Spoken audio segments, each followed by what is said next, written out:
आज हम आपको सुनाएँगे अदाकार गोविंदा और संगीतकार नौशाद साहब का एक बहुत ही दिलचस्प किस्सा। ये 90s के दौर के शुरू की ही बात है जब नौशाद साहब के एक दोस्त थे प्रेम ललवानी वो फ़िल्म बना रहे थे और नौशाद के बेटे रहमान भी इस फ़िल्म का एक हिस्सा थे।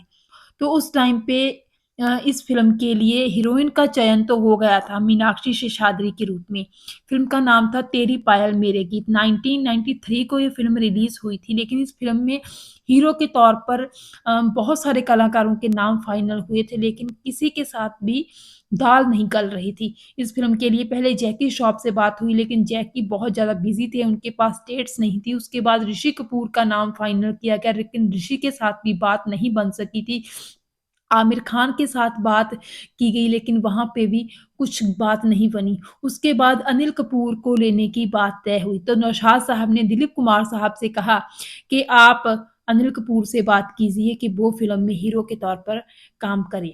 तो दिलीप कुमार साहब ने कहा कि मैं अनिल से तो नहीं, लेकिन अनिल के पिता सुरेंद्र सिंह कपूर से ज़रूर बात कर सकता हूँ और करूँगा कि जो है अनिल कपूर इस फ़िल्म में काम करें। लेकिन फिर दिलीप कुमार साहब सौदागर फ़िल्म की शूटिंग में बिज़ी हो गए और वो सुरेंद्र कपूर जी से बात करना भूल ही गए। तो उस टाइम पे नौशाद साहब और उनके बेटे रहमान काफ़ी मतलब स्ट्रगल में थे, काफ़ी डिप्रेशन, टेंशन में थे कि अब हीरो के तौर पर किसको लिया जाए क्योंकि किसी के साथ भी बात फाइनल नहीं हो रही और वो काफ़ी निराशा में डूब गए थे। तो तभी नौशाद साहब ने गोविंदा की माँ निर्मला देवी को फ़ोन मिलाया एक दिन। तो सामने से निर्मला देवी जी ने यानी कि गोविंदा की माताजी ने फ़ोन उठाया, तो जब उनको पता चला कि नौशाद साहब बोल रहे हैं, तो उन्होंने हैरानी से और बहुत खुशी से कहा कि नौशाद साहब, मैं धन्य होगी कि आपने मुझे याद किया। तो इस तरह नौशाद साहब ने बताया कि वो एक फ़िल्म बना रहे हैं जिसमें गोविंदा को as a main lead role में लेना चाहते हैं। तो निर्मला देवी ने कहा कि आप बिल्कुल चिंता मत कीजिए, मैं कल ही अपने बेटे को लेकर आ रही हूँ आपके घर पे और फ़िल्म वो ज़रूर करेंगे। तो इस तरह निर्मला देवी गोविंदा की माताजी गोविंदा को साथ में लेकर देखिए उस टाइम पे उनकी सेहत काफ़ी ख़राब थी। उनको कोई प्रॉब्लम थी सेहत के रिलेटेड ही, लेकिन वो गोविंदा को साथ लेकर गई वहाँ पे नौशाद साहब के घर और उन्होंने गोविंदा को कहा कि ये तुम्हारे बड़े भाई हैं रहमान, नौशाद के बेटे तुम्हारे बड़े भाई हैं और इनकी फ़िल्म तुम्हें ज़रूर करनी है। तो जब नौशाद साहब ने पूछा कि गोविंदा की अमाउंट क्या होगी, मतलब फ़ीस कितनी लेंगे?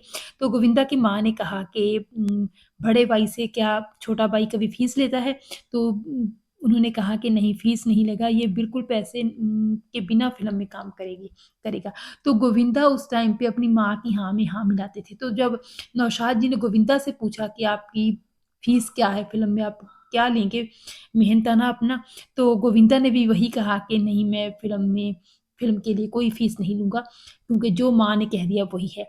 तो उस टाइम पे नौशाद साहब की आँखों में आँसू आ गए थे क्योंकि उनको ये देख के हैरानी हुई हुई थी कि आज के ज़माने में भी ऐसा बेटा हो सकता है, जो बिल्कुल चुप करके अपनी माँ की हाँ में हाँ मिलाता रहे। तो इस तरह गोविंदा ने बिना फ़ीस के इस फ़िल्म में काम किया था। फ़िल्म का नाम था तेरी पायल मेरे गीत, जो कि 1993 में रिलीज़ हुई थी और लोगों ने इस फ़िल्म को काफ़ी पसंद भी किया था। तो देखिए इस बात से बहुत शिक्षा मिलती है कि किस तरह दूसरों के काम आने में कितनी खुशी है, सच्ची खुशी है। और देखिए गोविंदा को भी किसी चीज़ की कमी नहीं है रही है ज़िंदगी में, बहुत ज़्यादा उनको सफलता मिली है। तो कहीं न कहीं ये उनकी माँ का आशीर्वाद भी रहा था उनके साथ और यकीनन ही गोविंदा अपनी माँ के सच्चे आज्ञाकारी पुत्र रहे हैं। यही बात उनकी पत्नी गोविंदा की पत्नी सुनीता भी अक्सर ही अपनी इंटरव्यूज़ में कहती हैं कि गोविंदा एक बहुत अच्छा बेटा रहा है अपनी माँ का। तो ये एक किस्सा था नौशाद और गोविंदा का जो हमने आपके साथ शेयर किया। उम्मीद है आपको पसंद आया होगा। धन्यवाद।